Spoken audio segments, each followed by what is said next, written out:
a friend of mine who was a drug dealer walked in and he said to me one day, "Fernando, God loves you and he has a plan for your life." Oh, no, but it does create a consciousness. Both my parents were drug addicts and criminals, and I was born in a prison. Me and a senior citizen from Peckham said, "This is rubbish, this will never work in Southwark, getting people to sit down and talk to each other." But inside I was just so deeply broken. I grew up on and then I moved. Our parents originated from so it has been enormously helpful to us. You don't do it very well. I always thought there must be more to life than this. I look in my window, think about tomorrow, think about the world as it could be. Do not be again! Welcome to another edition of PECKHAM Podcast.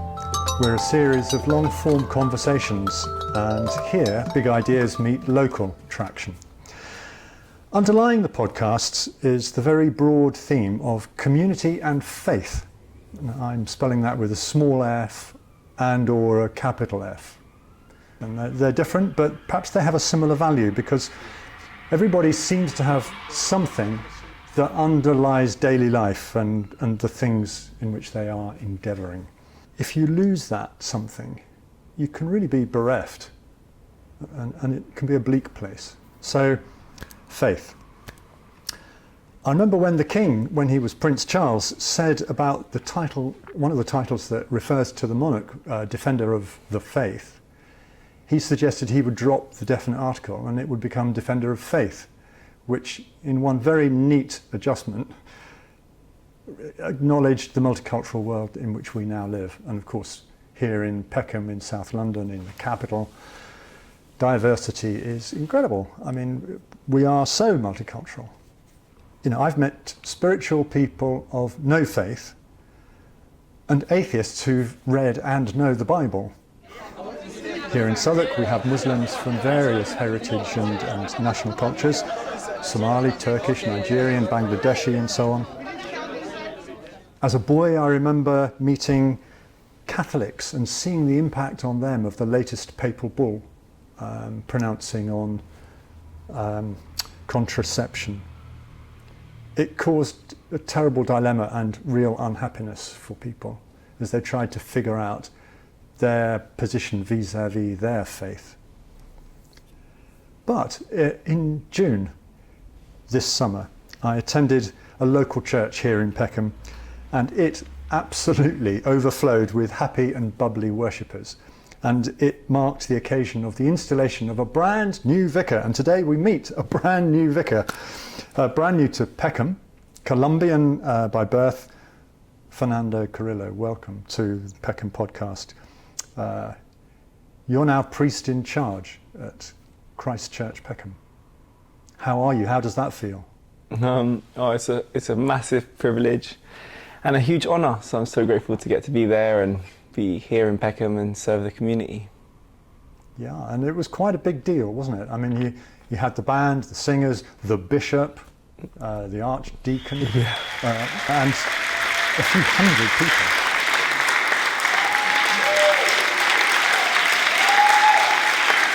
It was quite a day. It was so much fun.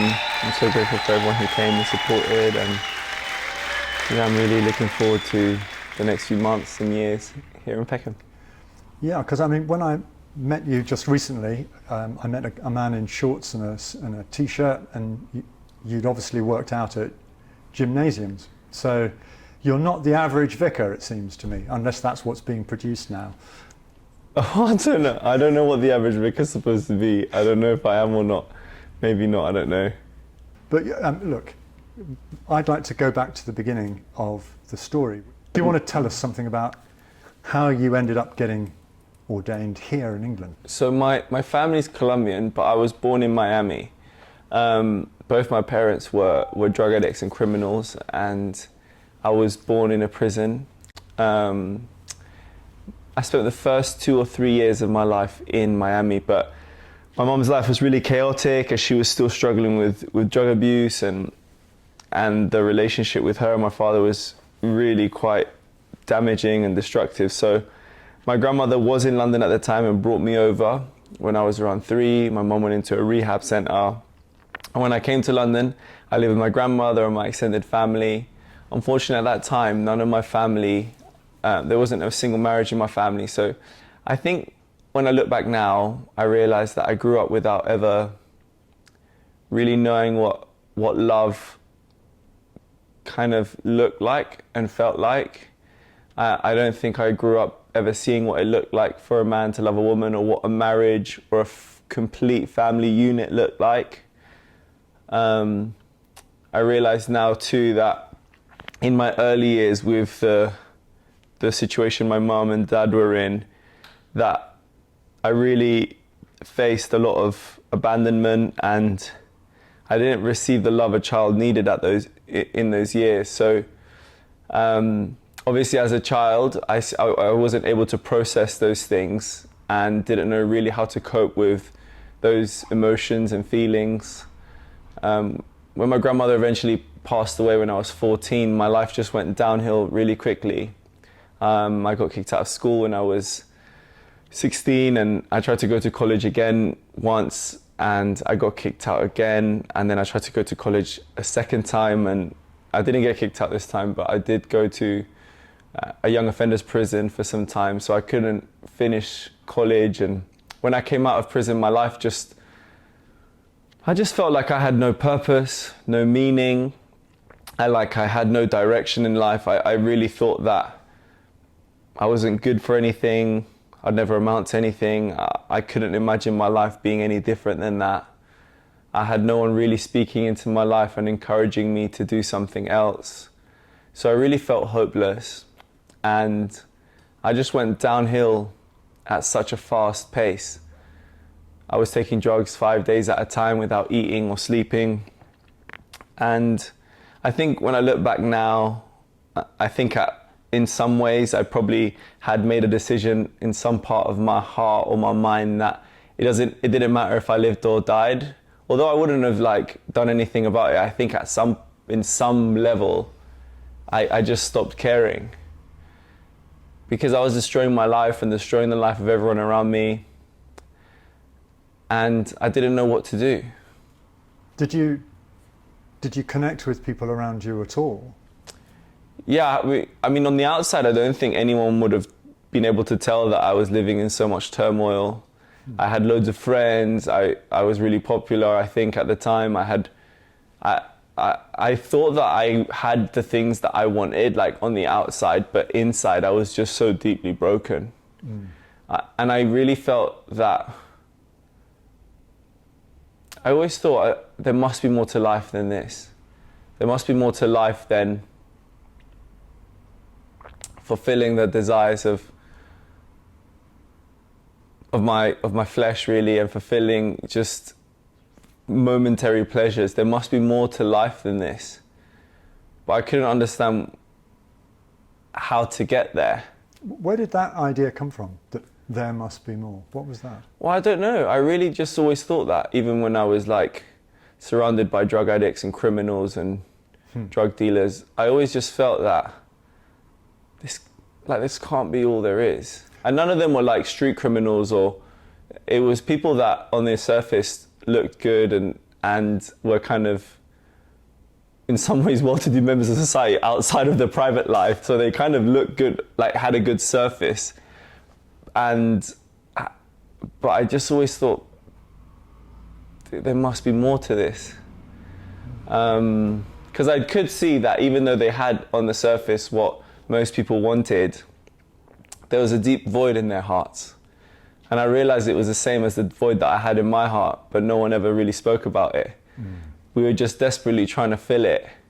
But the more we tried to fill it, almost the bigger it become and the harder it'd be to fill. It's a typical man thing not to talk about feelings.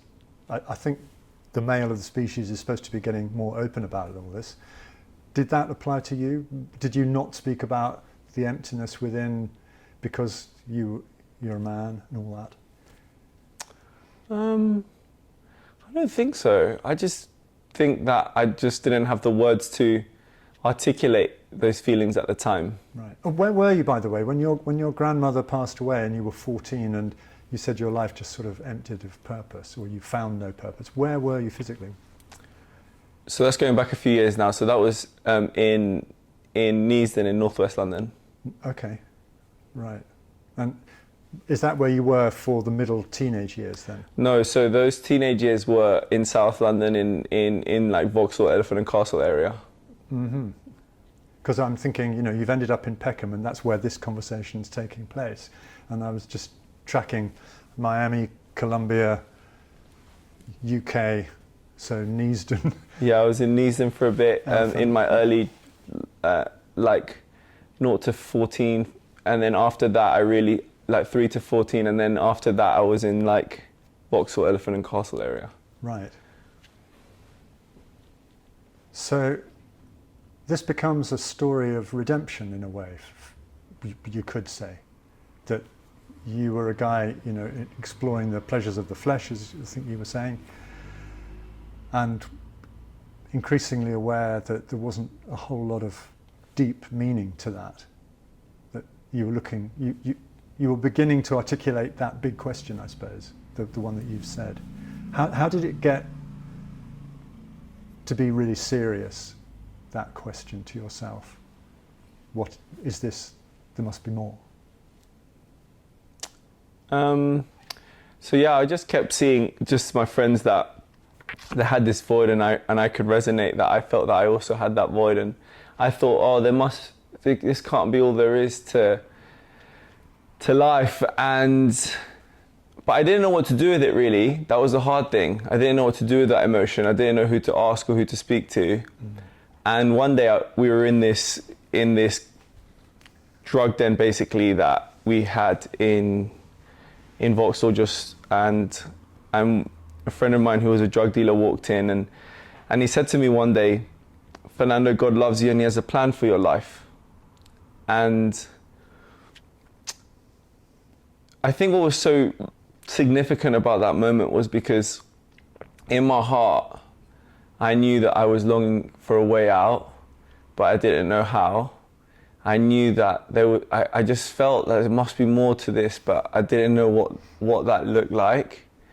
And when I was in this kind of environment of so much darkness and brokenness, and I really did feel that God was reaching out to me, it sort of started to change everything. I felt that in the midst of the darkness, God, whoever that was at that time, whoever I came to know God to be at that time, because I didn't have a relationship. I knew, after time, I knew that was Jesus reaching out to me. But at the time, this God was reaching out to me in one of the darkest places I had ever been in, and I felt that there was hope for me. Wow. What age were you roughly? I was around 19 at the time.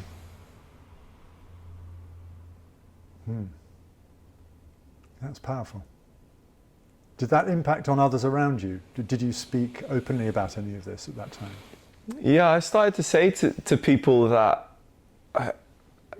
I feel God reached out to me. I feel like my life's going to change. And funnily enough, after that happened, I got arrested in one of the clubs in that area, and I got charged with possession with intent to supply. So I couldn't go to that area for a while, which was also good, because that way it kind of started to burn the bridges. And I tried to kind of try to get my life in order by myself. I felt that, okay, God reached out to me. What does this mean? What's it going to look like? So I said one day, I don't know if this is the right way of doing it. I don't think it was, but I did it anyway. I said, well, God, if you're really real, then get me a job. Now, that was a really impossible task, because bear in mind, I didn't have GCSEs. I had never had a real job. So my CV was only a few sentences long. And I paid 50p. I went to the internet cafe at the time, and that there was these internet cafes on the corners.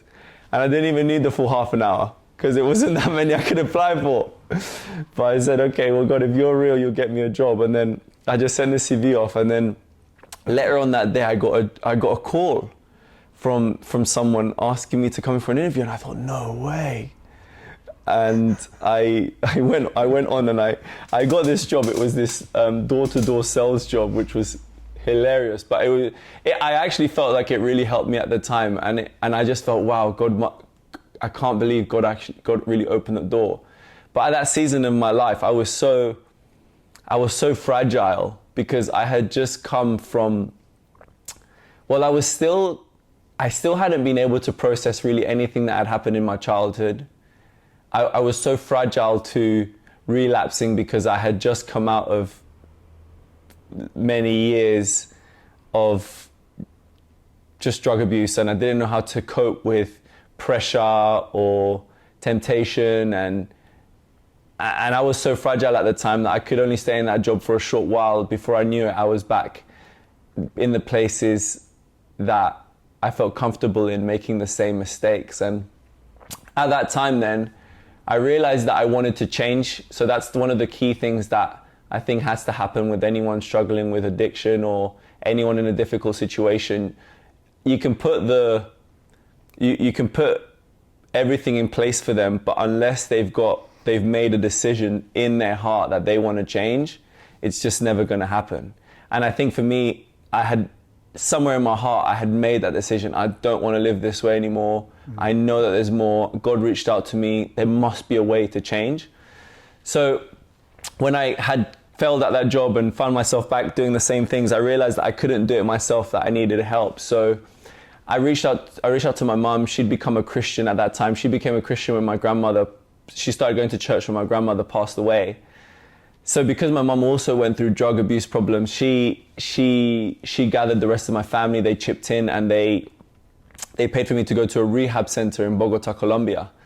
And now I don't know why they'd send me from London to Bogota to a drug rehabilitation center, but I ended up going for 4 months to this rehab center called Cotecol, and I was with 40 Colombian street criminals, which are incredibly fun individuals to be around. If you ever get the chance to be around any street criminal, I'll encourage you to be around the Colombian street criminals. They're the most fun to be around.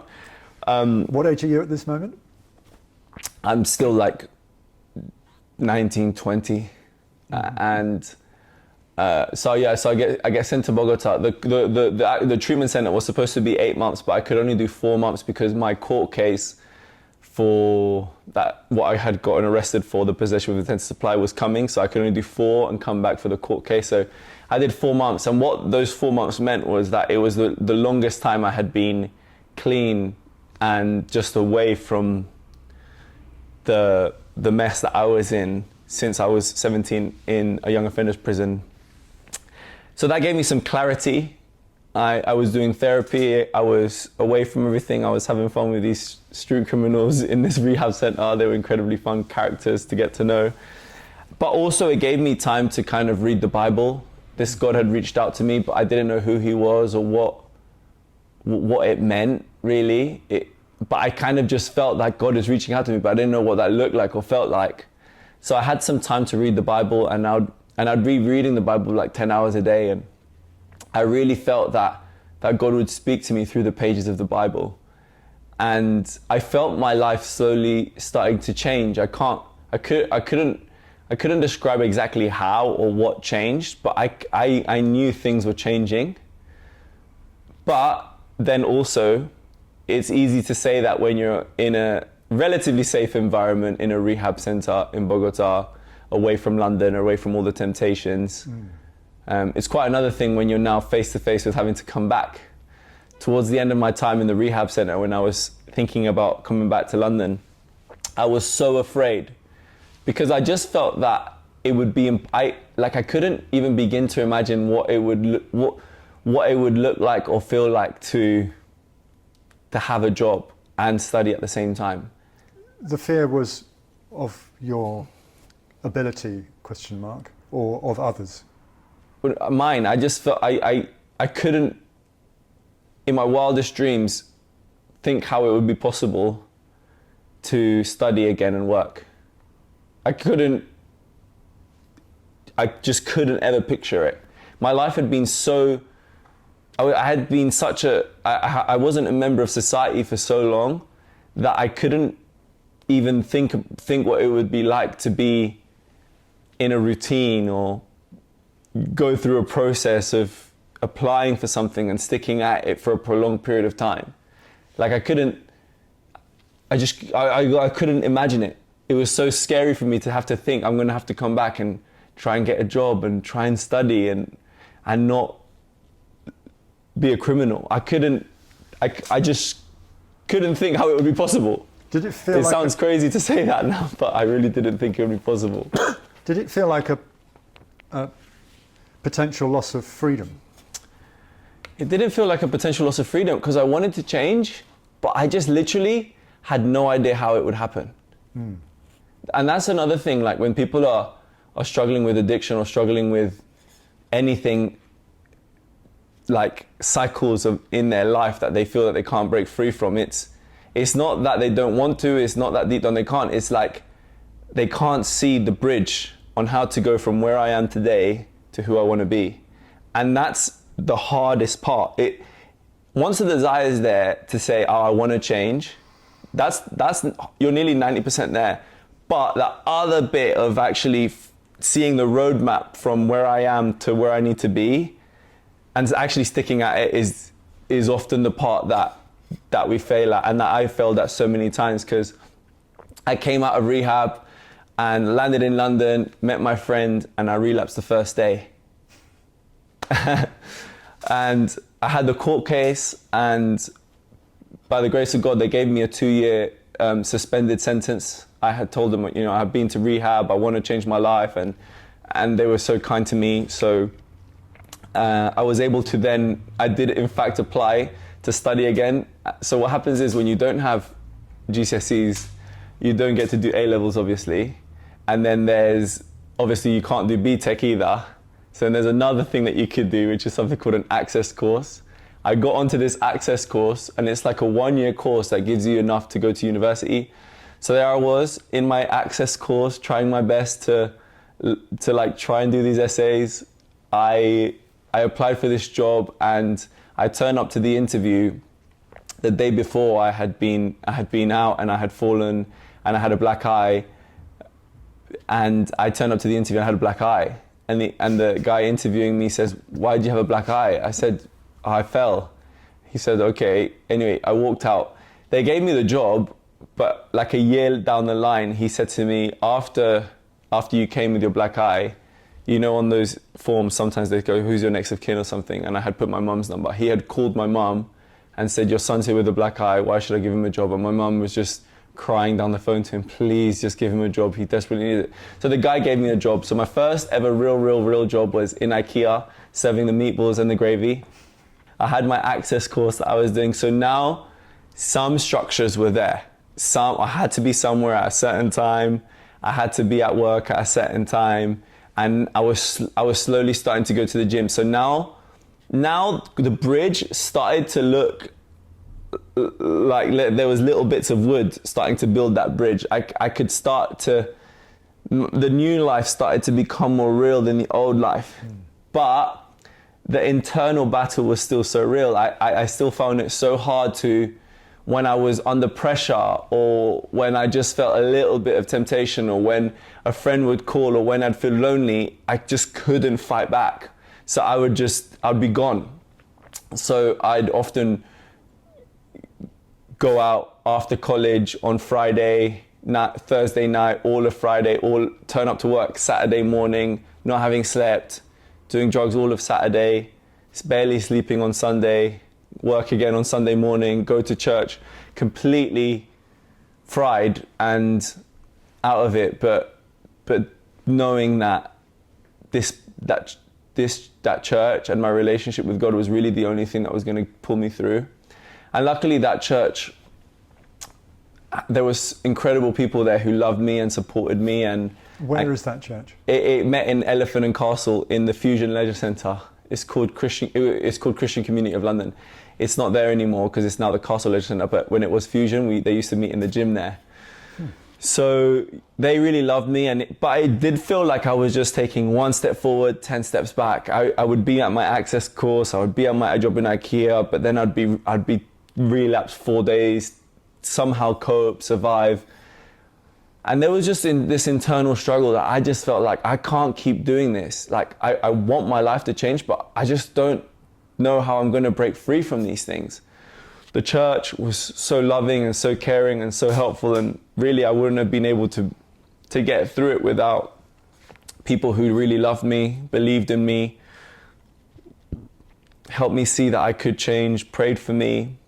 My relationship with God was getting stronger and stronger, although I felt like a hypocrite at that time because I was going to church, but I knew that I was still struggling with all these things. I felt like God couldn't really love me because of all these things that I was doing.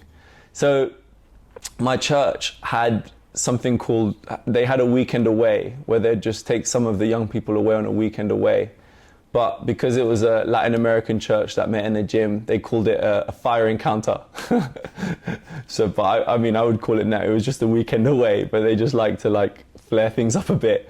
And what this weekend away is basically just where you just go away with friends, and there'd be something similar to what you saw. There'd be singing and prayer and some talks. And I really went there saying, God, I don't want to go back to London the same.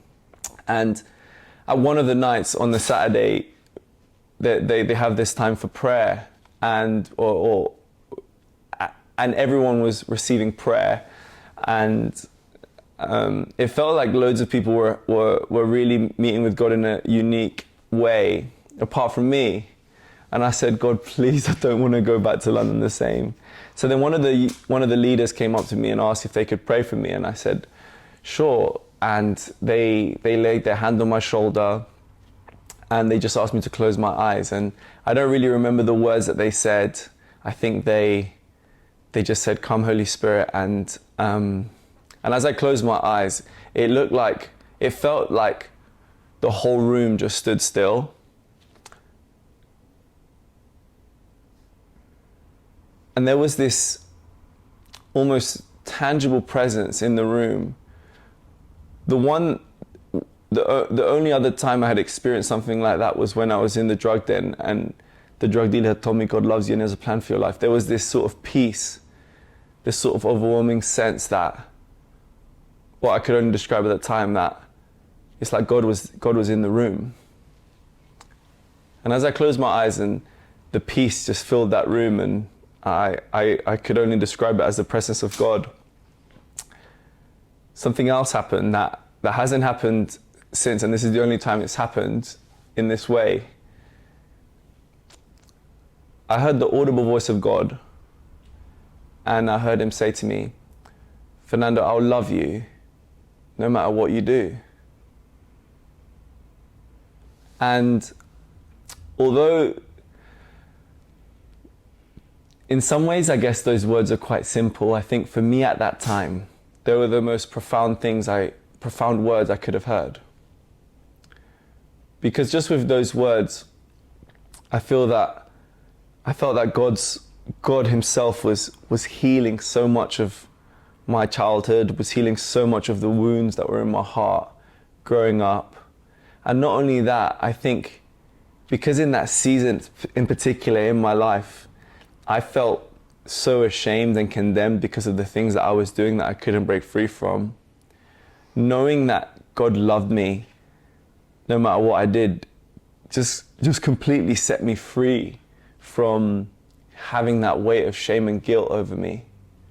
I later came to understand that God is able to love me and love us no matter what we do, because he loves us because of what Jesus did on the cross for us, not because of how good or bad we are, but because of Jesus' sacrifice on the cross. So after I heard those words, I was just overcome by the love of God. It was like rivers of love were flowing through my veins. And I remember that night I couldn't sleep because I was just so consumed by the love of God that I really felt that from that moment onwards, my life was never the same again. And you're at this age, what are you? It was still 20. Wow. 20, yeah. So what are we, 10 years ago? Actually, maybe I'm like 21, 22 at the time, because it was about 1 or 2 years as I was like taking one step forward, 10 steps back. So maybe 21, something like that. Fernando, that's been an amazing description, a very intimate and open description you've given us. Thank you for sharing that in such detail. It's an extraordinary psychological journey that you have been on. And from that moment, I suppose it was like having proper fuel in your system. And you've studied and chalked up achievements, haven't you? Tell us a little bit about what, from that moment on, you've started to be meaningful and accomplish things. Education, for example.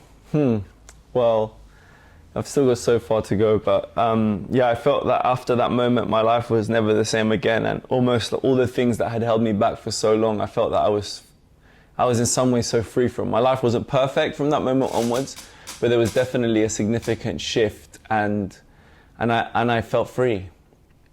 I then managed to finish that access course, and I did get into university. I originally wanted to do a degree in international business with Spanish because I wanted to be a stockbroker because I thought that would be cool. But halfway through university, my church asked me to go to help this small group, and it was a small group of about 10 teenagers. They lived in Roehampton. If you know Roehampton, it's one of the largest council estates in the whole of the nation, and I think even Europe. And they lived on the second floor on one of the high rises, and I walked in. I'd never been there before, and there was 10 teenagers there. They all had bloodshot red eyes because they'd been smoking weed all day. They'd never been to church before. The mum, who was the mum of the siblings who kind of held that group together, didn't know what to do, so she reached out to the church to help, and for some reason they sent me. I'd never done a talk before, never been to a group like that before to do anything. They said, well, you go and just kind of do a little talk. So I kind of prepared 2 months to do this 5-minute talk on the life of David, and it was probably the worst talk they'd ever heard in their entire life. But as I walked in, and as I saw them, and as I started sharing with them what Jesus had done for me and what was possible for them, and as I shared this terrible talk that I had prepared, I did feel that I could see the hope in their eyes, that they could believe that their life could be different. And it was just like a glimmer of I could just see it, almost like me when I was that age, that I just felt that they knew, there's more to life than this, but they didn't quite know how to get there. And I could see that their eyes just glimmer with hope, that they thought, maybe my life could be different. So I remember I left that Bible study, that small group, and I just said, this is just what I want to do for the rest of my life. And I didn't know what that would look like. I was still in IKEA serving the meatballs and the gravy. My church still met in the gym. I had got into university and I'm doing this thing, but I didn't have any idea how I'd do that. So after university, I did manage to complete the degree. And then after university, I went to work in Bermondsey on an estate called the Neckinger Estate with my friend.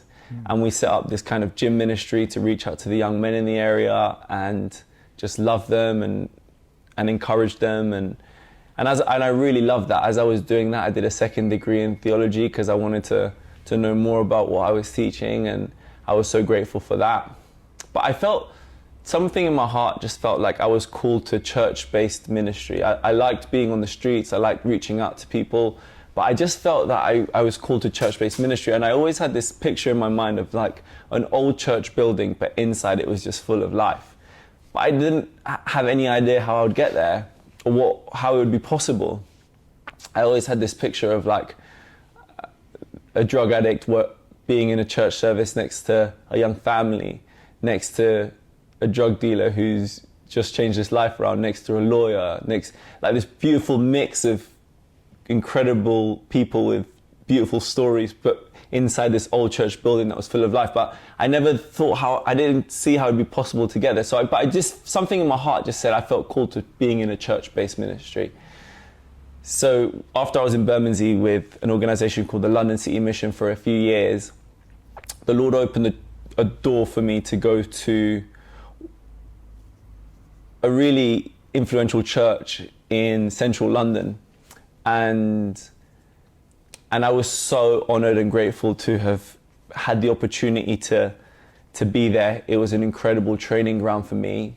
And because it was an Anglican church, they encouraged me to pursue something called ordination.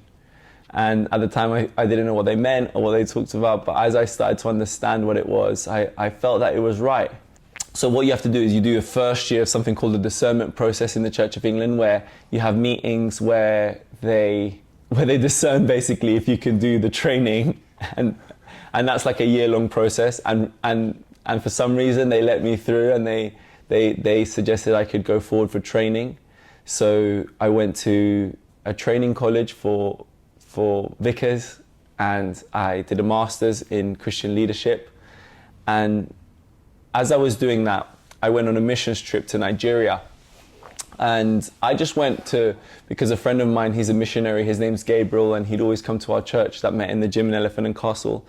And as I went to visit him, I saw that there was this huge need in some of the villages that he would support for water. So I came back and I gathered some friends, and I thought there must be something we can do about it. Why don't we try and build them one well? Not really knowing what it would entail to set up a charity and all of that, but we set up this charity, we raised funds, we built them a well. I took 10 people with me that time, and all of them experienced not only the fact that they could change somebody else's life, but their life was deeply impacted as a result of that. How long did that take from deciding to do it to the well being built? Like 9 months. That's pretty quick. Yeah, we set up the charity, we raised the funds, built the team, and did it. Wow. Okay. But then when we came back from Nigeria, everyone thought there must be more we could do.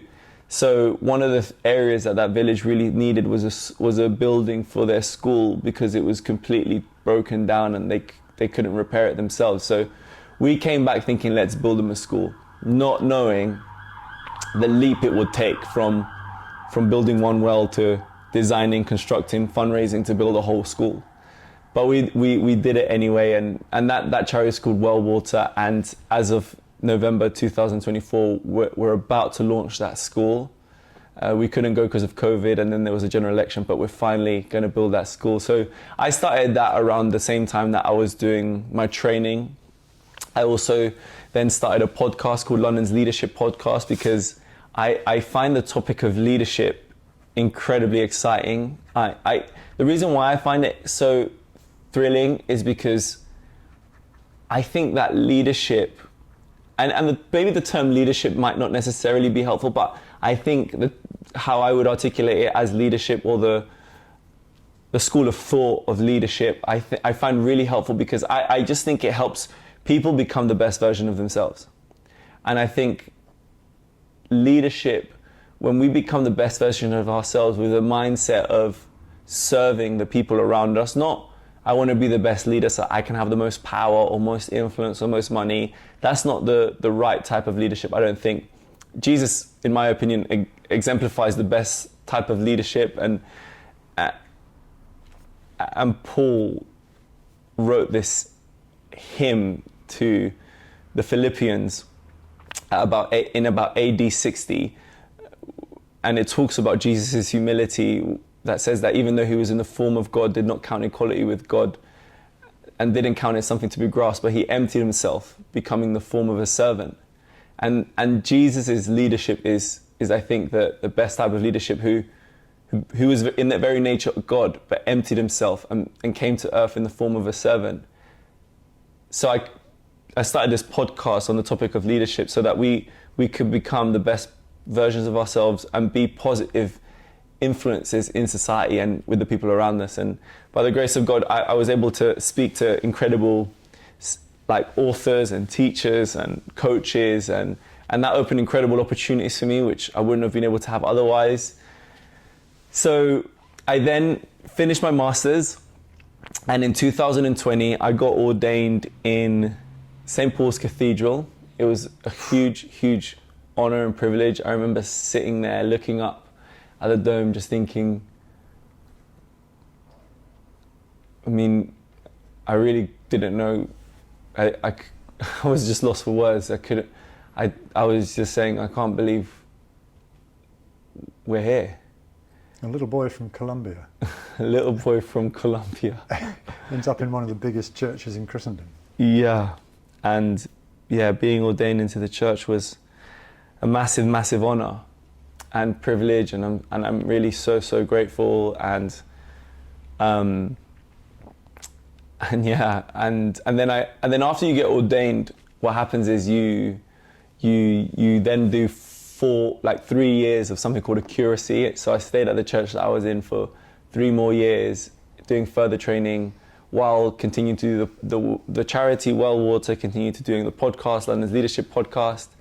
And then when the 3 years are coming to an end, the conversation starts to happen as to where you're going to go, what church is going to be available. And because so much of my story and my life revolved around Southeast London, Vauxhall, Elephant and Castle and Peckham, that whole area is a massive, there's so many Latinos there, and I felt that so much of my teenage years revolved around there. My life changed when I became a Christian in Elephant and Castle, and I've lived in that area ever since. I felt that I just felt such a huge call to this area.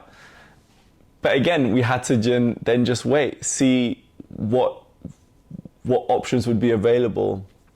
And it's not that easy to find a church that you feel aligned to, that you feel that you can go to, because in some ways I'm giving the best years of my life to be here, and you have to feel definitely like you're called to be there. I think if people do it out of just because it's a job, or because for any other reason other than the fact that they feel that they're called to it, it's impossible to do. So you have to have all those pieces lined up, and Christchurch Peckham opened up, which again I'm so grateful for, and it's such an honour to get to be here. Wow, that's a fabulous story. And you seem to be just perfectly formed for this job, because it's a challenging area. You know, it's an area that when I first came to know it 40 years ago, taxi drivers didn't want to bring you here. I had a job that occasionally once a week I'd finish up late in the West End, and I'd want to come back out to Peckham, and I'd say, can you take me to Camberwell Green? And do you mind turning left? And I'd sort of wheedle them in. Had I said Peckham, honestly, a lot of them wouldn't have gone. So now the place has changed, property prices changed the culture of the area to a degree, but of course there's a huge amount of social housing, and there's a very diverse community, which will be a fascinating challenge for you, I imagine, and you'll know it to an extent. But it's so much more than just the Latin Americans, and there's West Africans, and even some white people left. So I know you just seem to be the real deal, because you know all about life. You've seen stuff deep in yourself too, which is of massive importance. People who come out of a smooth period of education and upbringing and everything's solid and so on will end up in a position of, as it were, some leadership or authority or some importance anyway in the lives of others, and not really have much personal instinct for what their world is, and you will know a lot, it seems to me, from your experiences. And I thought one of the really telling things when you were describing that gradual journey of first experiencing the love of God, as you call it, it wasn't a quick fix. It wasn't all done in a day, was it? It's not like Saul on the road to Tarsus. Oh, a bit of blinding light. What am I doing? Okay, I'll do that then. And he's just different in one go. It took some years after that too, and that's where people perhaps struggle. We can become impatient for change, and you're an embodiment, it seems to me, of what it takes. It's quite humbling. Oh, thank you. It's very kind of you to say. So, Bermondsey, you're dealing with Peckham essentially, but you already know Bermondsey, and you know the Elephant and Castle of old, and Vauxhall nearby. So, have you met the local police yet, as the vicar of? I met the local police, but No, in the right, as the vicar. Oh no, not as a vicar yet. Yeah. Because I think there's a group who work in a sort of trust and confidence and community engagement type role. Okay. And they are interested in faith groups. Mm. And there is in Southwark a multi-faith forum. Okay. So there's various ways of seeing you just instantly getting embedded with a whole network of people who will love you. I mean, Well, I'd love to be involved in all of that as much as possible. well, I think we can do something about that. Please, yeah. There's a thing called the Independent Advisory Group, and Okay. I've been a member of that for a few Oh, years. okay. And we act as critical friends of the police. Oh, okay. And the senior leadership team are very accessible. Nice. And you knowing a lot about all sorts of sides of life, I can only see that as an easy bridgehead out into community, particularly the younger people. And that's one of my instincts in life these days, is to work with people who want to make a positive intervention. So just recently on this podcast we talked to a mediator, and one of the things that he has done is work with young people in schools and train them to be mediators for their peers. And so peer mediation has become a real thing, and that's particularly he's done it for years in a school in Rotherhithe. And so 16-year-olds will, with permission of nearly warring parties who agree to mediation as a process for them both, the 16-year-old mediator will be with his peers or her peers. And they get real results. And not only that, it's a sort of win-win that builds character for the mediator, the young mediator. So there are some really impressive people around. We're going to be speaking to a financial entrepreneur who's 30, who was a young lad who used to like to do rap music, and now he's a really smart businessman, really switched on. And he wants to get into schools and discuss financial education with them. Brilliant. So you in your, is ministry the right word at I Christ think Church? so, yeah. Tell me a little bit about how are you picturing that ministry for SE15? Oh, wow, that's a big question. I think at first I just want to land. I want to get to know the people in the area. I've just moved into the estate just behind the church. Oh, you came to my house. So I'm living on the council estate just behind the church. So I love it because I really get to know the people in the area. And that's, I think for the first season, I think I just want to really know the people here, get to really know what the needs are. Because I think it's easy to set up loads of activities to look busy, but unless I think I really know the area, know the people, how am I going to know what their real needs are? You can look at all sorts of graphs and say, oh, that's what they need, but unless I'm actually there with them, hearing their stories, knowing what they need. And I think then after that, what I'll try and do is just do one thing really well rather than a lot of things so I'll just try and find what's the greatest need that I think we as a church could help meet, and just do that. And then if we're doing that really well for a season, and if we think, oh, maybe there's another need that we could help with, then we'll try and do that. But I think I always go by what a mentor once told me: don't overestimate what you can do in 1 year, but don't underestimate what you can do in 5. Yeah. So it's definitely a marathon and not a sprint, and having a long-term view of things. But I think for this season, I think the main ministry that I want to be involved is getting to know the people who live here and really love them. Well, your own journey is a sort of a journey inwards in a sense, isn't it? To a point where you see that you have a point, that there is a point to your life. And for a lot of youngsters growing up, they can see financial need, they can't see how to buy a house, they're probably disaffected at school. What is the way forward? And that's sort of where you were, and you've just for us in this conversation, you've described your journey through that. So if I could do magic, I would put you in schools in the area and just giving a talk. That'd be good. To young people. And yeah, I'd love that. they would, because you're not the average Vic, to be honest. We haven't talked about CrossFit. Oh yeah. Just do that paragraph for me. What is CrossFit and how do you deal with it? It's CrossFit. What is CrossFit? So it's a way of training that's multidisciplinary, that requires strength, mainly through the Olympic lifts, the snatch and the clean and jerk, balance through the gymnastic movements, and having a high lung capacity through the row machine and bike machines, and then they mix them all together. So I think what CrossFit tries to do is find the fittest on earth, and so I do that. I think what's good about CrossFit is that you don't need to be the best at one thing.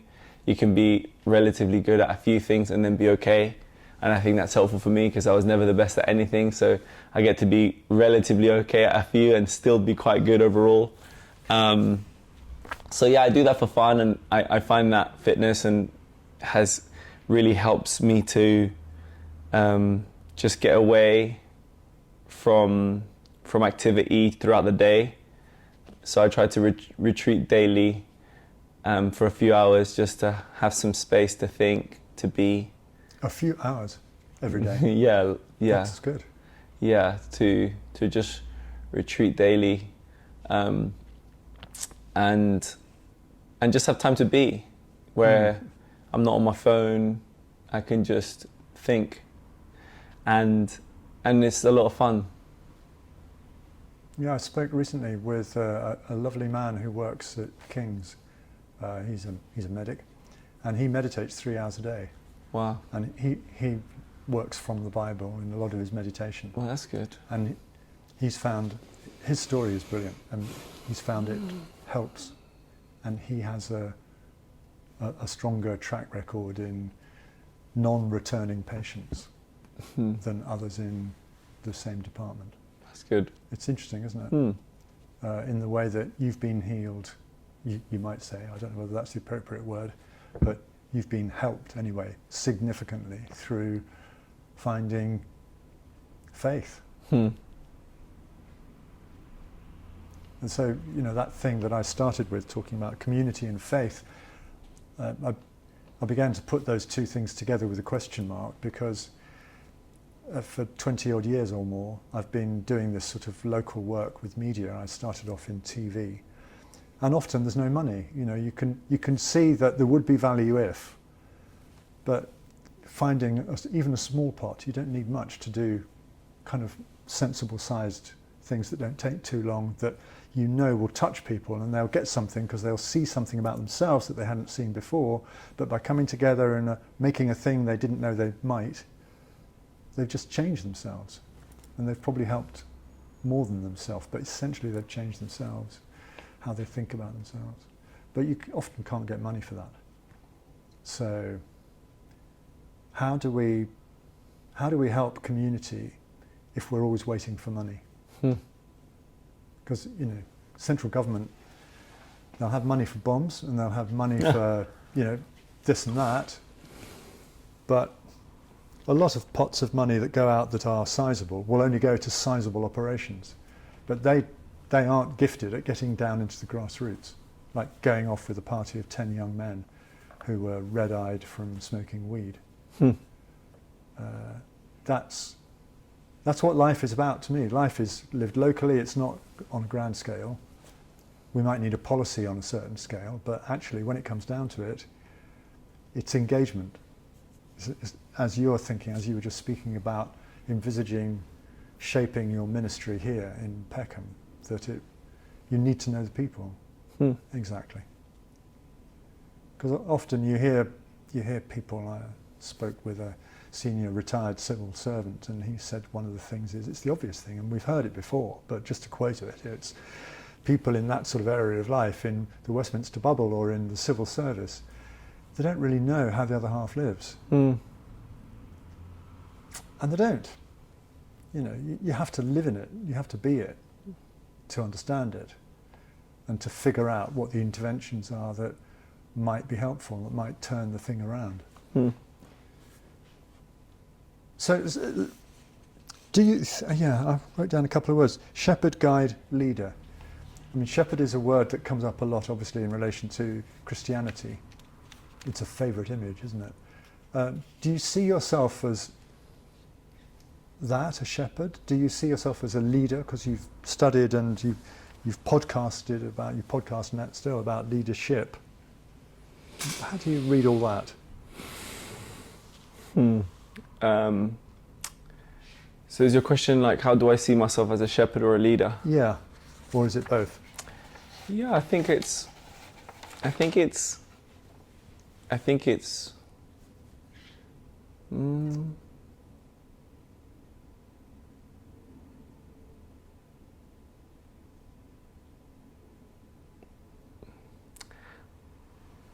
both.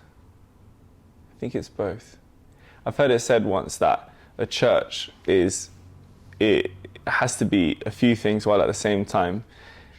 It's a family, it's an army, and it's also an organization. So in some ways it's a family because it's a family of people. In some ways it's an army because in a good sense to help as much of the community as possible. And it's an organization because as well as a church has to have its systems and things in place. So I think being a leader and a shepherd, you also have to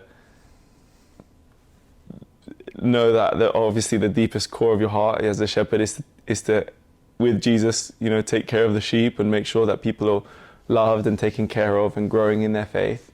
While also then you sometimes have to put on the leader hat and see, okay, well, how are we gonna help the community? How are we gonna establish these schemes that are gonna really meet the needs? And it requires certain leadership to, like you said, find the resources, cast vision, set objectives, meet the objectives. So yeah, I think it's you're both a shepherd and a leader. Yeah. Well, you're certainly a leader because you've got 2 degrees and an MA, and not very long ago. No. Still don't have English and Maths GCSEs though.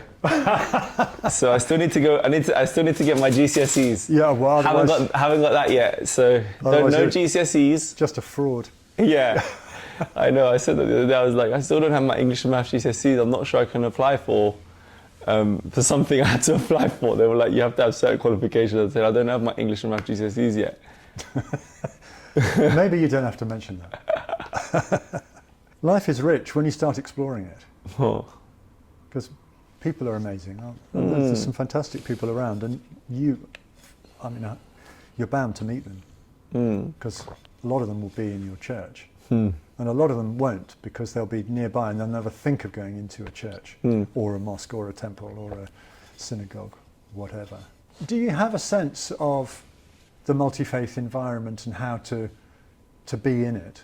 Is it just, oh, well, I'll do my own thing and everybody's going to do their own thing, and the Muslims in their Islamic centres nearby, that's fine, and some of the folk will come to the church. Do you plan to interact with other faith leaders? Yeah, I'd love to. I haven't had the chance yet to, but I would love to get to know them and build friends with them. Some of my closest friends are people of other faiths and some of no faith. Yeah. So, yeah. I mean, in my gym, most of them,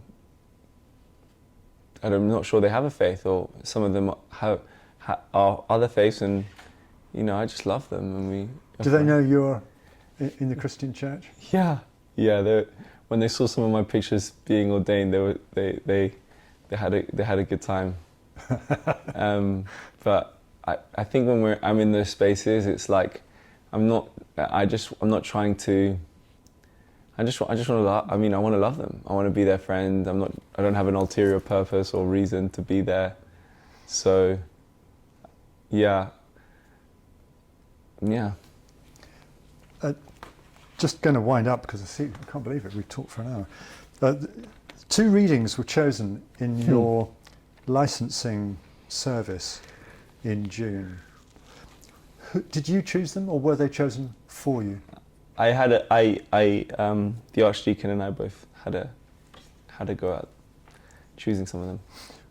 What drew you to the amazing story from the Gospel according to Mark about Jesus travelling with some of his disciples across the lake in a small boat, and he's asleep at the stern, and there's a storm, and the people in the boat think they're about to die, and he's totally relaxed and accuses them of having no faith or whatever. Are you afraid? Why are you afraid? Very powerful image. What drew you to that? Well, because my life was once a storm, and Jesus stepped in the middle of the storm and told me I didn't have to be afraid. When I was in that drug den, and he said, "I have a plan for your life." So I think that picture is always significant for me. Those verses, because even now, I think there are still storms in life that can seem overwhelming, but I'm always reminded that he's with me. Fantastic. Well, as a person who's had a very long connection with this area, I think it's wonderful that you've come to live and work here, and I wish you all success. And thank you for joining us today. Oh, thank you for having me. It's such a huge pleasure to be with you. It's ultra speed, the gadgets you need in my future. Silver rims and the racing trims in my future. So I kick back and enjoy the good life in my future.